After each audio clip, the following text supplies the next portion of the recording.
안녕하세요. 오늘은 두 번째 시간입니다. 오늘은 운동의 기술에 대한 이야기를 할 겁니다. 운동의 기술 중에 운동에는 여러 가지가 있는데, 그 중에 오늘 우리는 등속도 운동과 두 번째 등가속도 직선 운동, 이렇게 두 가지에 대한 이야기를 할 겁니다. 일단은 운동을 이야기하기에 앞서서 운동이란 무엇인가? 운동이라는 것은 시간에 따른 위치의 변화를 의미합니다. 그래서 보면은 시간이라는 말은 앞서서 델타 t로 표현했잖아요. 시각의 변화량. 위치의 변화라는 것은 양으로 표현하면은 위치의 변화량이라고 해서 이렇게 변위가 됐잖아요.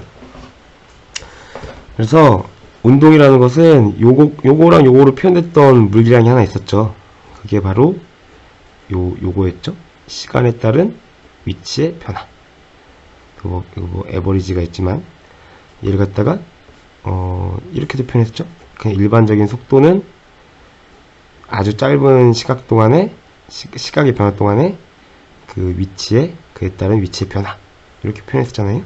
그래서 운동이라는 말은 속도라는 개념을 내포하고 있습니다. 자, 그럼 누구의 운동이냐? 누구에 해당하는 게 우리의 관심 대상이 됩니다. 우리의 관심 대상의 요 관심 대상은요, 시스템이 되고요. 그 시스템이란 말은 앞에다가 우리가 아는 예를 쓰면은 솔라 시스템이라고 하면 흔히 태양계라고 합니다. 요 시스템은 요 계에 해당하는 거예요. 이 계라는 말은 관심 대상입니다. 그래서 우리의 관심 대상이 있으면 요 관심 대상을 둘러싸고 있는 이 주변이 있잖아요. 이 주변을 갖다가 환경이라고 합니다. 서라운딩스.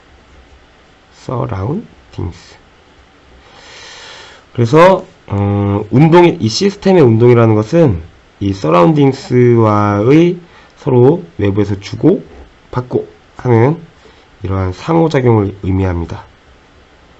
이 상호작용을 갖다가 인터랙션이라고 하죠. 얘를 갖다 줄여서 한 글자로 힘이라고 하면 됩니다. 그 힘을 갖다가 force라고 하죠. 그래서 운동을 이야기하려면 자연스럽게 요 힘을 이야기를 해야 됩니다. 그럼 대체 힘이란 무엇이냐?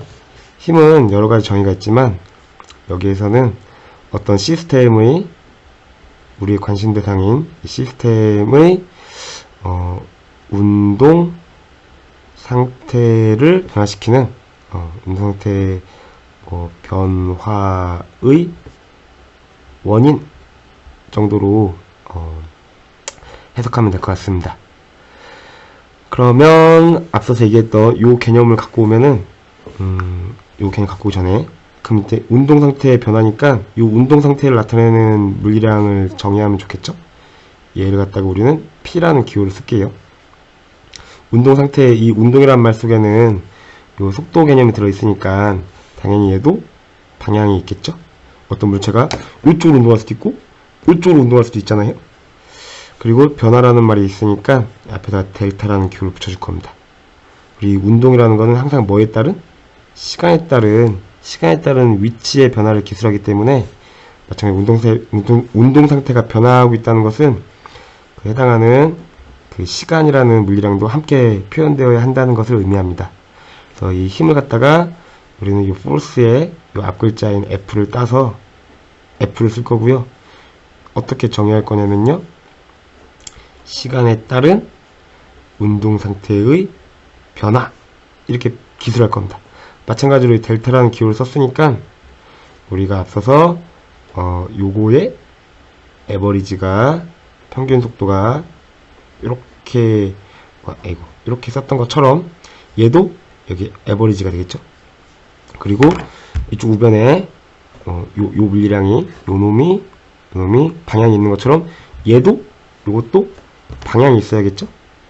이렇게 우리가 얘기하고 싶은 힘은 이런 평균 힘이 아닙니다.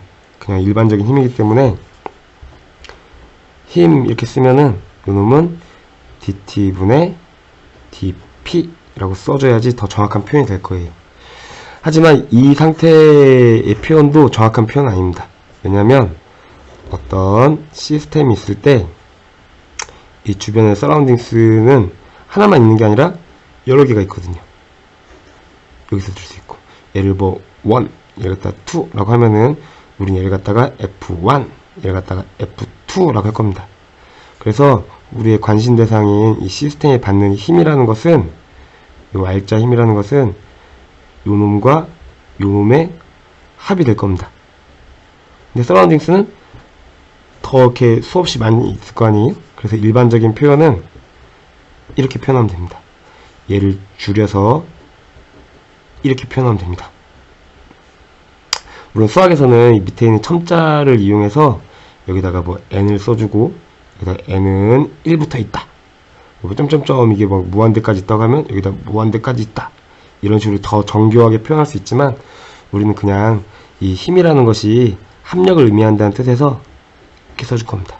그리고 이 힘은 이 시스템의 요 안쪽 내부에서 일어나고 있는 이 힘들을 얘기하는 게 아니라 이 시스템의 외부인 이 서라운딩스들이 주는 힘들을 얘기하기 때문에 여기 갖다가 외부 external이라고 해요. 그래서 여기다가 세 글자만 ext 이렇게 써줄 겁니다. 그러면 요게 우리의 힘이라는 물리량에 대한 정의가 됩니다.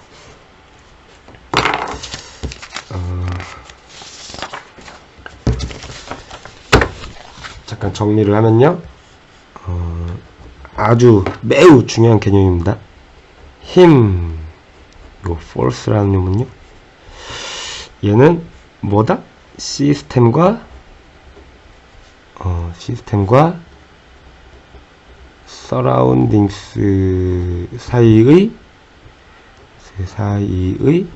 상호작용을 얘기합니다. 그래서 우리의 이 시스템이라는 것은 관심 대상을 얘기합니다. 얘는 그 관심 대상의 외부를 의미해요. 그래서 힘이라고 하면 F라는 것은 어떤 시간에 따른 운동 상태의 변화인데, 물론 얘는 이 시스템의 운동 상태를 얘기하는 겁니다. 그래서 이 놈은 이 시스템의 외부에서 작용한 힘이에요. 어떤 힘? 합력입니다. 요걸 갖다가 R자, 요걸 갖다가 외부, 요걸 갖다가 힘이라고 할 거예요. 그래서 우리는 R자, 외부, 힘, 얘를 줄여서 net force라고도 합니다. 그래서 요게 우리의 힘에 대한 정의예요. 이 정의로부터 뉴턴의 모션로, 운동 법칙에 대한 이야기가 후에 이어질 겁니다. 우리의 오늘 할 이야기는요, 운동의 기술이었고요. 하나가 등속도 운동이고, 두 번째가 등가속도 직선 운동이었어요. 왜 앞에 등속도 운동에는 직선이라는 용어를 굳이 쓰지 않았냐면, 얘는 풀었으면 등속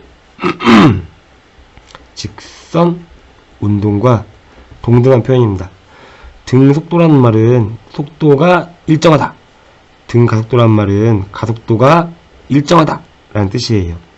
그래서 속도가 일정하다는 얘기는, 속도라는 놈은 이렇게 두 가지가 있죠. 빠르기와 방향이 있기 때문에 이 빠르기와 방향이 둘 다 일정하다, 방향이 일정하다는 얘기는 직선 운동인 걸 의미합니다. 그래서 등속도 직선 운동이라는 표현은 중복 표현이 돼서 그냥 등속도 운동이라고 한 거예요. 자, 그러면 또 요 두 가지 이야기를 본격적으로 하기에 앞서서 운동을 갖다가 운동의 종류를 한번 알아볼 겁니다. 이 운동이라는 말은 시간에 따른 위치의 변화, 즉 속도라는 개념을 포함하고 있다고 했잖아요. 그래서 그리고 이 속도라는 것은 크기에 해당하는 빠르기가 있고요. 방향이라는 개념이 있습니다. 그래서 그리고 이 운동의 상태를 변화시키는 원인은 힘이었죠, 힘.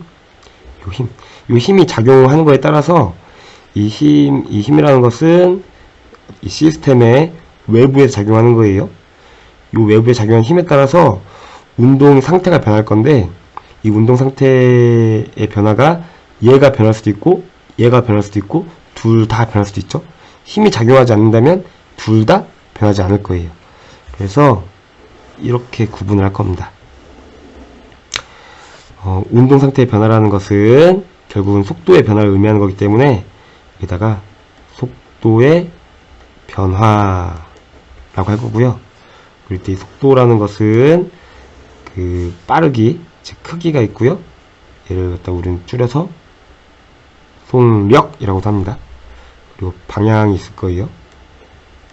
이 속도의 변화가 있으니까 이 크기에 변화가 있을 거고요. 방향에 변화가 있을 겁니다. 그리고 힘이 가해지냐 가해지지 않느냐에 따라서 얘가 변하고 변하지 않고가 결정될 겁니다. 그래서 이 변화가 없다. 여기도 방향의 변화도 없다. 크기의 변화가 있다. 방향의 변화가 있다. 이렇게 해서 운동을 구분할 겁니다. 이때 특별히 둘 다 변하지 않고 있는 요 영역은 시스템에 작용하는 요 알짜 힘이, 요 힘이 뭐한 상태일까요? 어떤 상태일까요? 예, 없는 상태를 의미합니다. 어떤 이 시스템에 작용하는 요 온갖 힘들이 전부 다 없는 상태예요. 진짜 없는 상태일까요? 아닙니다. 있어도 됩니다. 이쪽에서 가해진 힘이 있고 이쪽에서 가해진 힘이 있을 때 요 F1이라는 힘하고 요 F2라는 힘이 각각에 대해서 이렇게 있지만, F1도 있고 F2도 있지만 마침 요 F1하고 F2는 크기가 같고 방향만 반대예요.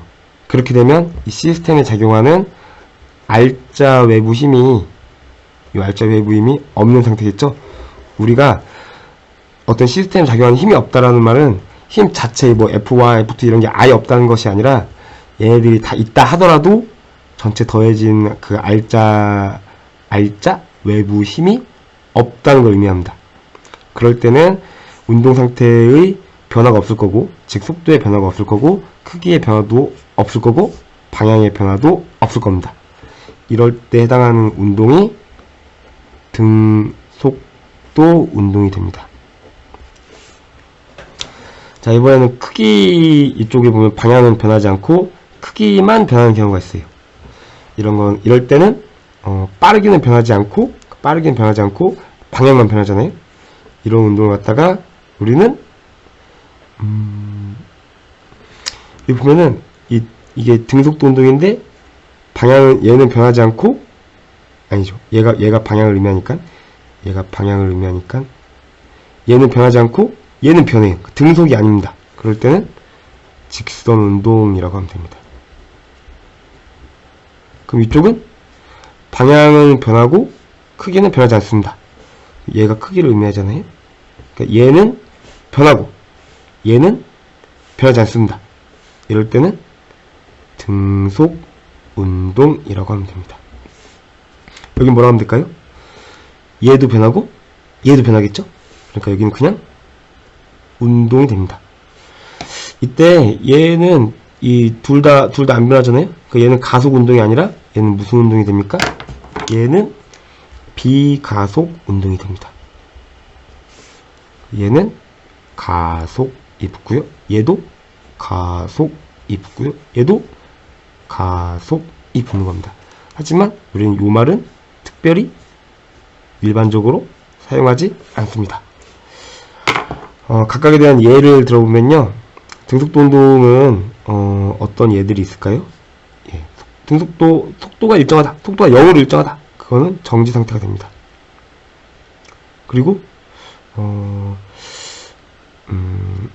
아무튼, 외부에 작용하는 힘이 하나도 없을 때, 작용하는 모든 운동은 등속도 운동이 됩니다. 그리고 요 운동은요? 요 운동은 뭐가 될까요? 얘들은 이 시스템에 작용하는 알짜 외부 힘이 0이 아닌 상태가 됩니다. 각각의 예를 들어보면요. 얘들은 그 중력장 내에서 일정한 크기의 중력장 내에서 떨어지는 것 같다가 우리가 뭐라고 하죠? 자유낙하라고 하죠. 네, 자유낙하가 있을 거고요. 이쪽 등속 운동에는 속도의 크기가 일정한 경우에는 대표적인 예가 시계의 초침처럼 등속 원운동이 있습니다. 이러한 예가 있고요. 이쪽에는 아주 다양한 예가 있죠. 진동하는 물체도 있고요. 진자도 있고요. 포물선 운동도 있고요. 타원 운동도 있고요. 아주 많습니다. 얘들을 제외한 모든 운동은 이것들이 됩니다. 지금 선생님이 예를 들은 등속도 운동, 자유낙하, 등속 원운동, 진동, 진자, 포물선, 타원 운동 이런 것들은 전부 다 우리 고등학교 교육 과정에 포함되는 운동입니다. 그 중에 우리는 요거에 대한 이야기부터 시작할 거예요. 그게 요게 됩니다.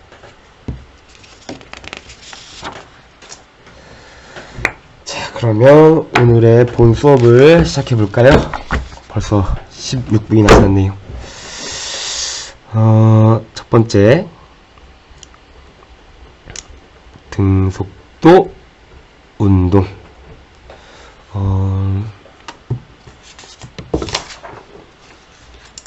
등속도 운동은 시스템에 작용하는 알짜 외부 힘이 없을 때 운동입니다. 그러니까 어떤 시스템에 작용하는 알짜 외부 힘이 없으면 이거이면 그 시스템의 운동 상태의 변화 역시 없습니다. 이 얘기는 요 운동 상태의 변화가 없다는 얘기는 크기도 변하지 않고, 여기 크기는 빠르기를 의미하겠죠? 크기도 변하지 않고 방향도 둘 다 얘네들의 변화가 없다는 걸 의미합니다. 예를 들면 이런 게 가능하겠죠? 어떤 물체가 있는데 여기에는 지금 마찰이 없다고 합시다. 마찰도 없고 공기 저항도 없습니다. 전부 다 없어요. 자, 이렇게 도르래 뭔가 책상이 있고, 도르래예요. 도르래 이렇게 줄이 이렇게 매달려 있는데 여기는 그래비티가 있습니다. 우리가 보통 얘를 갖다가 G라고 써요. 요게 이쪽으로 이렇게 있는데 여기에 물체가 질량 M1이 하나 매달려 있고 이쪽에 똑같은 M1이 매달려 있으면 이쪽으로 물체를 잡아당기고 있는 힘 F, A라는 물체라고 하면 FA라고 하면 되겠죠? 요 힘하고 이 B라는 물체가 이쪽으로 작용하고 있는 FB라는 이 두 힘이 우리의 관심 대상인 이 시스템에 작용하는 힘입니다. 그래서 이 시스템에 작용하는 알짜 외부 힘은요, FA하고 FB가 더해진 상태인데 이게 0인 상태예요. 이런 상태에서는 처음에 초기 상태가 나중 상태와 같습니다. 더 정확하게 표현하면 초기의 운동 상태와 나중에 운동 상태가 같습니다. 우리가 이 운동 상태를 갖다가 P라고 쓸 거예요. 초기라는 말은 이니셜이라고 쓸 겁니다. 이니셜이라는 서브스크립트를 쓸 거예요. 나중이라는 말은 F라는 파이널이라는 서브스크립트를 쓸 거고요. 아래 첨자를 쓸 거고요. 요 운동 상태는 P라는 기호를 쓸 겁니다. 두 개가 같다는 얘기입니다. 그러면 요 파이널 P하고 이 이니셜 P를 빼준 것 같다 우리는 변화량 누구의? P의 변화량이라고 했잖아요. 이 값이 0이 되는 겁니다. 이러한 등속도 운동은 uniformly motion. 이 동속도 운동은요, 외부에 적용할 자임이 없습니다. 그래서 얘를 갖다가 시간에 따른 위치 그래프를 표현해주면요, 이쪽은 시각이에요. 시각에 따른 어떤 얘의 위치를 나타내주면요, 얘가 t=0일 때 만약에 요 위치에 있었다 그러면 t=1일 때도 같은 위치에 있을 거예요. t=2일 때도 같은 위치에 있을 겁니다. 이런 경우는 어떤 경우예요? 이런 경우는 처음 속도가 이 v 이니셜이 0인 경우입니다. 이면 이렇게 그리실 거예요. 근데 어떤 물체가 t=0일 때는 여기에 있었는데 1초일 때는 여기에 있어요. 그러면은 1초만큼 시간이 지날 때 요만큼의 변이가 생겼잖아요. 마찬가지로 같은 1에서 2만큼, 그러니까 2에서 1을 빼준 요 시간만큼 시간이 변할 때는 똑같이 요 변화가 있을 때 같은 변화가 생길 거예요. 마찬가지로 3초가 돼서 요 같은 게 시간이 지났을 때 같은 만큼 위치의 변화가 생길 겁니다. 그래서 이렇게 그려질 겁니다. 점들이 다 표현된다고 한다면요. 그래서 이때는 이 이니셜이 어떤 일정한 값을 갖고 있는 상태입니다. 어떤 상수가 있을 때예요. 이 경우에는 만약 여기가 1m, 여기가 2m, 여기가 3m였다고 한다면 이 값은 1초 동안 1m 같고, 그 다음에도 1초 동안 1m 같고, 그 다음에도 1초 동안 1m 같으니까 이 값은 1이 되는 겁니다. 우리가 보통 위치의 변화를 나타내는 단위를 갖다가 미터를 쓰고요, 이 시각을 나타내는 단위를 갖다가 세크를 씁니다. 그래서 1초 동안 1m 이동했기 때문에 우리는 여기서 단위를 갖다가 미터 퍼 세크라는 단위를 사용합니다. 그래서 1 미터 퍼 세크의 초기 속도를 갖고 있는 물체는 나중에도 같은 속도를 가질 거예요. 그게 여기서도 1m per second, 여기서도 1m per second의 속도를 갖는 물체의 운동을 기술한 겁니다. 이러한 물체를 그림으로 보면요, 여기가 x 이꼴 0, 여기가 x 이꼴 1, 여기가 x 이꼴 2, 여기가 3, 4 이런 위치가 있다고 했을 때 어떤 물체, 아까 요 검은색으로 표현한 요거는요, 물체가 여기 위치에 계속 제자리에 있는 겁니다.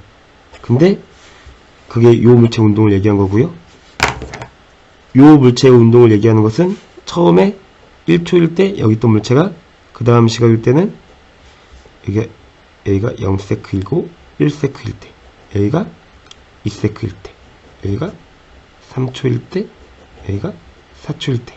그래서 이 물체의 위치를 화살표로 표시해주면은 처음에 제자리, 그 다음에 여기, 그 다음에 여기, 그 다음에 여기, 그 다음에 여기가 돼서요, 길이가 점점 이렇게 일정하게 늘어나잖아요. 그래서 값도 여기였다가 여기였다가 여기였다가 여기였다가 여기였다가 이런 식으로 변화되는 것을 이렇게 그래프로 표현할 수 있습니다. 이런 게 등속도 운동이고요. 그러면은 속도 시간 그래프를 표현해주면 여기 속도 시간 그래프를 표현해주면요, 요거의 경우에는 이렇게 표현되겠죠? 0초일 때부터 그냥 0이었습니다. 반면에 요 파란색 그래프로 표현된 요 놈은요, 0초일 때 1m per sec 했어요. 1m per sec. 그리고 1초일 때도 1m per sec예요. 2초일 때도 1m per sec입니다. 그래서 쭉 이러한 그래프를 갖게 됩니다. 한 개 더 해볼까요? 얘네들은 시간에 따른 이 속도의 변화가 없죠. 그래서 등속도 운동은 자주 그리진 않지만 시간에 따른 그 가속도를 보면요, 가속도 값이 0입니다. 얘도 0이고 얘도 0이에요. 왜냐하면 가속도라는 것은 시간에 따른 속도의 변화였잖아요. 여기 보면 시간은 변해도 속도는 안 변하죠. 그러니까 이 값은 이렇게 되는 겁니다. 그래서 이 그래프, 요 그래프, 요 그래프가 등속도 운동의 그 위치 시간, 속도 시간, 가속도 시간 그래프가 되는 겁니다.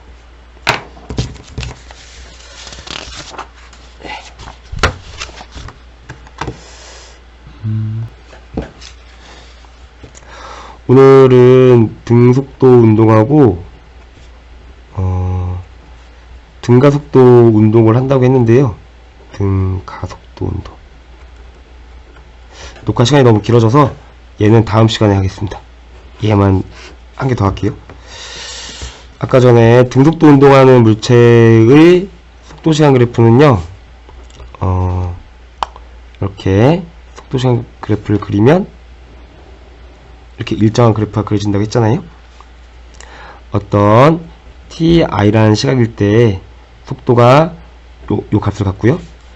tf라는 시각일 때도 요 속도를 갖습니다. 그러면 요때 이 그래프 아래의 면적은 어떤 v 낫이라고 해볼까요? 요 v 낫에 대해서 쪽은 이렇게 요 윗변의 길이는 요 길이는 tf-ti가 되잖아요. 우린 얘를 갖다가 델타 t라고 합니다. 그리고 요 높이에 해당하는 값은요 v0이 되겠죠. 그래서 그럼 요 그래프 아래 면적은 v0 곱하기 tf-ti 즉 v0 곱하기 델타 t가 됩니다. 요 놈은 뭘 의미하냐면요 ti라는 시각에서 tf라는 시각 동안에 이동한 거리를 의미합니다. 왜 그럴까요? 이 물체 운동을 그래프로 그리면 시각에 따른 위치 그래프로 그리면요 ti라는 시각일 때 물체가 뭔지 모르지만 xi라는 위치에 있었다고 합시다. 그리고 tf라는 시각 동안 tf라는 시각에는 xf라는 위치에 있을 거예요. 이때 이 위치에서 이 위치로 변하는 동안 아이고 잘못 썼네요. 이 시각에 따른 위치의 변화가 일정하기 때문에 이 둘 사이 그래프는 직선으로 그려지게 됩니다. 그래야지 이 그래프의 길이가 매 순간순간 일정할 거잖아요. 그러면 요 xf-xi 요 값은요 요 값은요 다시 말해볼게요. 요 변화량은요 요 변화량은 이렇게 요 나중 시각에서 처음 시각 빼준 tf에서 ti를 빼주는 요걸로 표현해주면 요게 v0이 되는 겁니다. 그래서 그리고 얘는 델타 x가 되고요. 요 놈은 델타 t가 되잖아요. 이 식을 변형시키면은 델타 x는 됐을게요. 델타 x는 v0 델타 t가 되는 겁니다. 여기 어디 있었죠? 여기 있었죠? 요게 델타 x가 되는 겁니다. 아하, 등가속도 운동 그래프에서 이 속도 시간 그래프에서 요 그래프 아래의 요 해당 시각에 해당하는 그래프 아래 면적은 해당 시각 동안의 이 위치의 변화를 의미한다 라는 걸 알 수 있죠. 굉장히 중요합니다. 꼭 기억해 두세요. 속도 시간 그래프에서 그래프 아래 면적은 뭐가 된다? 예. 변이가 됩니다. 요것이 된다. 요거가 된다. 요거 x2다. 예, 오늘은요 여기까지만 할게요. 다음 시간에 오늘 하려다가 못한 요 등가속도 운동에 대한 이야기를 할 겁니다. 오늘 등속도 운동에 대한 이야기를 굉장히 열심히 했는데요. 전부 다 얘를 위한 겁니다. 자, 고생 많으셨습니다.